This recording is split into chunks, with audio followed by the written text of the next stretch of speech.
Good morning to all my dear students. आज सभी को हम लैंगिक और अलैंगिक जनन में अंतर बताने जा रहे हैं, difference between asexual and sexual reproduction. ठीक है, तो स्टार्ट करते हैं इस वीडियो को।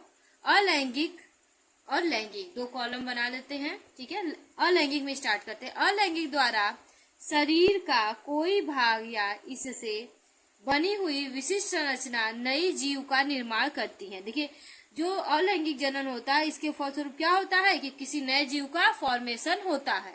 ठीक है, जिसका संरचना क्या होगा, विशिष्ट होगा, नई प्रकार की होगी। अब देखिए लैंगिक में इस प्रकार के जीव में नर व मादा युग्मक मिलकर नए जीव का विकास करते हैं। इसमें नर और मादा युग्मक मिलेंगे और नए जीव का निर्माण करेंगे। ठीक है, नेक्स्ट आगे बढ़ाते हैं आपको।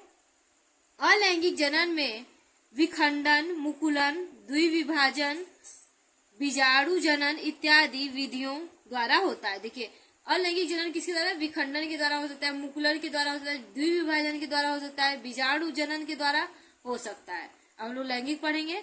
जंतुओं में नर तथा मादा के युग्मकों का निषेचन होता है। इसमें ओनली मेल और फीमेल युग्मक का निषेचन होता है। ठीक है, नेक्स्ट आगे तीसरा पॉइंट पढ़ते हैं बेटा। यह जनन सामान्यतः निम्न श्रेणी के जंतुओं में उपस्थिति होती है। ठीक है, उपस्थित होती है, किंतु उच्च श्रेणी के जंतुओं में यह अनुपस्थित है। जो अलैंगिक जनन होता है वो क्या होता है कि उच्च श्रेणी के जंतुओं में नहीं पाया जाता है, निम्न श्रेणी के जंतुओं में ये पाया जाता है। ठीक है, हम लैंगिक जनन की बात करते हैं। यह जनन सामान्यतः निम्न श्रेणी के जंतुओं में अनुपस्थित होता है। ये छोटे जंतुओं में अनुपस्थित होता है। निम्न श्रेणी के जो जंतुएं हैं फाइलम के अंतर्गत आप देखे होंगे, उसमें क्या हुआ, अनुपस्थित होता है, किंतु उच्च श्रेणी के जंतुओं में यह उपस्थित है। जितने भी उच्च श्रेणी के जंतु होते हैं उसमें लैंगिक जनन पाया जाता है।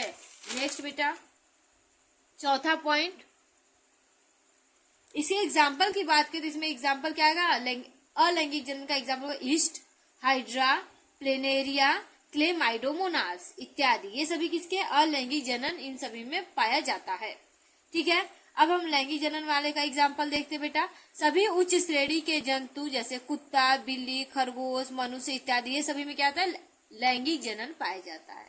यहाँ पर आपका difference between asexual and sexual reproduction खत्म होता है। अब नेक्स्ट आपको पढ़ाएंगे पुष्पीय पादपों में लैंगिक जनन, sexual reproduction in flowering plants. देखिए, जो ये लैंगिक और अलैंगिक जनन में अंतर बताया, इसमें क्वेश्चन पूछा था लैंगिक और अलैंगिक जनन में अंतर स्पष्ट कीजिए। ठीक है, क्या लैंगिक अलैंगिक जनन में अंतर से आप क्या समझते हैं। ठीक है, ये क्वेश्चन ऐसे पूछा जाता है। अब दूसरा हम स्टार्ट करते हैं पुष्पीय पादपों में लैंगिक जनन। ठीक है, sexual reproduction in flowering plants. देखिए, फ्लावरिंग प्लांट में कैसे सेक्सुअल रिप्रोडक्शन होता है उसकी स्टडीज के अंतर्गत करेंगे। उच्च पादप में लैंगिक जनन की प्रक्रिया के लिए विशेष संरचनाएं पाई जाती हैं। जो उच्च श्रेणी के प्लांट्स हैं उसमें क्या होता है कि लैंगिक जनन के लिए क्या होती है, विशेष प्रकार की संरचनाएं पाई जाती हैं जिन्हें पुष्प कहते हैं। अब विशेष संरचना क्या कहते हैं, फ्लावर कहते हैं बेटा, पुष्प कहते हैं। इन पुष्पों के विशेष अंग में जनन कोशिकाएं पाई जाती हैं। अब ये जो पुष्प है उनके क्या कहते हैं, विशेष अंग में, उसमें भी विशेष अंग में जनन कोशिकाएं होती है जिन्हें युग्मक कहते हैं। इसे क्या कहते हैं, युग्मक कहते हैं। नेक्स्ट अब हम पढ़ेंगे पुष्प की संरचना। ठीक है, स्ट्रक्चर ऑफ फ्लावर। पुष्पीय पादपों में लैंगिक जनन के मुख्य अंग पुष्प है। अगर पुष्पीय पादपों में बात करें लैंगिक जनन के लिए तो मुख्य अंग क्या है, पुष्प है। पुष्प के 4 भाग होते हैं। अब देखिए, पुष्प के चारों भागों के नाम हम लोग देखेंगे। बाह्य दल जिसे कैलिक्स कहते हैं, उसके बाद दल आता है जिसे कैरोला कहते हैं, उसके बाद पुंकेसर आता है जिसे स्टिग्मा कहते हैं, स्टेमन कहते हैं,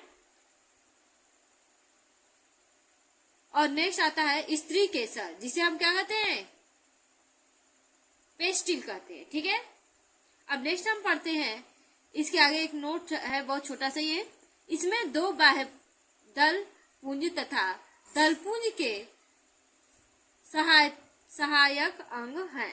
ठीक है, इसमें क्या होते हैं, 2 बाह्य दल पुंज होते हैं जो कि दल पुंज के क्या होते हैं, सहायक अंग होते हैं, तथा पुंकेसर और स्त्री केसर आवश्यक अंग है। और इसके पुंकेसर और स्त्री केसर क्या है, आवश्यक अंग है। ठीक है, बाह्य दल पुंज, देखिए बाह्य दल पुंज होगा, फिर उसके बाद दल पुंज होगा, फिर उसके बाद पुंकेसर होगा, फिर उसके क्या होगा, बीच में स्त्री केसर पाया जाता है। पुष्प के नर जनन अंग को पुंकेसर या पुमंग कहते हैं। पुष्प का जो नर जनन अंग होता है उसे क्या कहते हैं, पुंकेसर कहते हैं या पुमंग कहते हैं।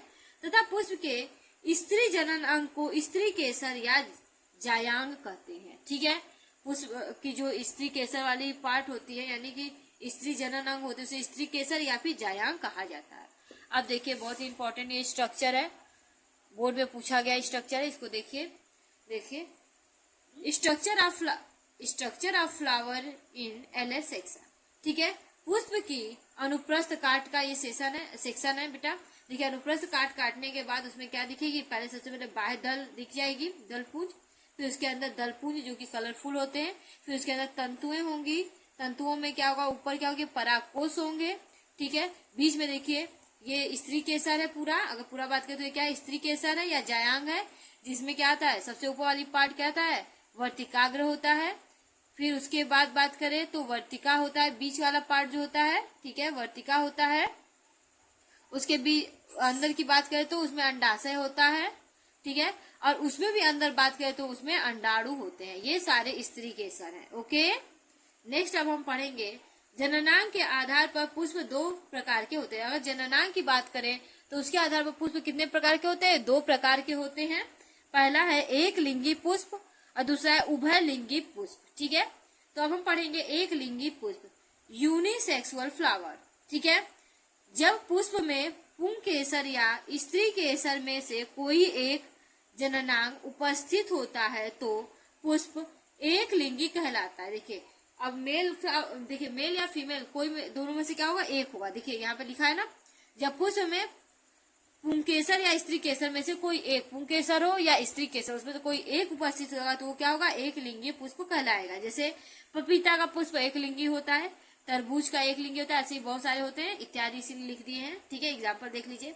अब उभय लिंगी, बाइसेक्सुअल रिप्रोडक्शन, जब पुष्प में पुंकेसर एवं स्त्री केसर दोनों उपस्थित हो। देखिए एक ही पुष्प में क्या हो, पुंकेसर भी हो और स्त्री केसर भी, एक ही पुष्प में, तो उसे क्या कहते हैं, ऐसे पुष्प को क्या कहते हैं, उभय लिंगी पुष्प कहते हैं। उसके एग्जाम्पल देखिए गुड़हल का फ्लावर सभी लोग देखे होंगे, दूसरा है सरसों इत्यादि। गुड़हल सरसों ये सभी होते हैं जिसमें क्या होते हैं कि दोनों प्रेजेंट होते हैं।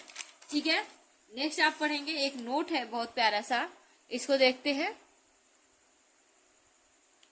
वे पुष्प जिनमें चारों प्रकार के चक्र पाए जाते हैं पूर्ण पुष्प, तथा जिसमें एक या एक से अधिक चक्र अनुपस्थित होते हैं उन्हें अपूर्ण पुष्प कहते हैं। चारों प्रकार में कैलिक्स, करोला, एंड्रोसियम, गाइनोसियम, यानी कि चारों चीज जिसमें पाए जाएंगे, ये चारों इसमें पाए जाएंगे वो पूर्ण पुष्प होगा। और जिसमें एक या एक से देखिए कई होते हैं ना, जैसे कि यूनिसेक्सुअल अभी आपको बताया फ्लावर, उसमें क्या होगा, स्त्री केसर हो गया, पुंकेसर होगा, तो ये चारों में से एक को क्या है, गायब है, तो ये क्या हो गया, पूर्ण पुष्प नहीं हुआ। ठीक है, तो ये कहा जा रहा है जिसमें चारों चक्र पाए जाते हैं वो कहता है पूर्ण पुष्प होता है, जिसमें चारों चक्र नहीं पाए जाते वो अपूर्ण पुष्प होता है। नेक्स्ट पुमंग या पुंकेसर एवं जायांग यानी स्त्री केसर में अंतर। तो एक साइड पुंकेसर और दूसरी साइड क्या करते हैं, हम स्त्री केसर लिखकर कॉलम बना लेते हैं। अब पहला पॉइंट इसमें देखिए, यह नर जनन अंग है। देखिए पुष्प पुंकेसर की बात किया जाए तो ये क्या है, नर जनन अंग है। स्त्री केसर की बात किया तो यह मादा जनन अंग है। ठीक है, दूसरा पॉइंट है, इसकी प्रत्येक इकाई को पुंकेसर कहते हैं। इसके प्रत्येक इकाई जो होती है उसे क्या कहते हैं, पुंकेसर कहते हैं।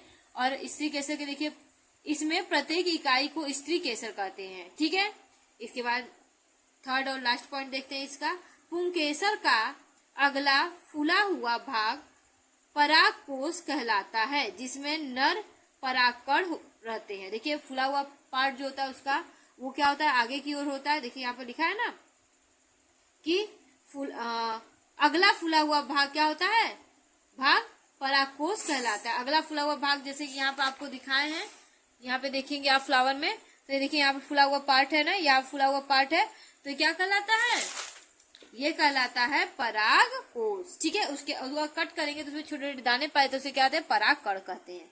सेम अब थर्ड पॉइंट इसमें देखेंगे, जायांग का निचला फूला हुआ भाग अंडाशय कहलाता है। जायांग का निचला फूला हुआ पार्ट देखिए, ये देखिए इसमें फिर से आइए फ्लावर के पास, देखिए ये फूला हुआ पार्ट है ना, तो इसे क्या कहेंगे, अंडाशय कहेंगे। देखिए, और उसके अंदर ढेर सारे क्या है, अंडाणु है। यही चीज उसमें समझाएंगे बेटा।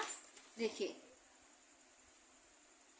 हाँ, निचला फूला हुआ भाग अंडाशय कहलाता है। निचला फूला हुआ पार्ट क्या हुआ, अंडाशय, जिसमें अंडाणु, ठीक है, अंडाणु पाए जाते हैं, जिसे क्या बोलते हैं, सॉरी, बीजांड पाए जाते हैं, इसे अंडाणु कहते हैं। ठीक है, बीजांड में अंड पाए जाते हैं। बीजांड, बीज होंगे ढेर सारे, उसमें क्या होंगे, अंड होंगे, या अंडाणु भी हम कह सकते हैं। ठीक है, नेक्स्ट हम लोग पढ़ेंगे इसमें बीजाणु का अनुप्रस्थ काट। अगर हम बीजाणु ले लिए तो उसका अनुप्रस्थ काट देखिए, ये है ना अनुप्रस्थ काट, ये तो उसको कट जब हम करेंगे तो सबसे पहले देखेंगे नाभिका होती है। ठीक है, नाभिका ढेर सारी रहेंगी इसमें।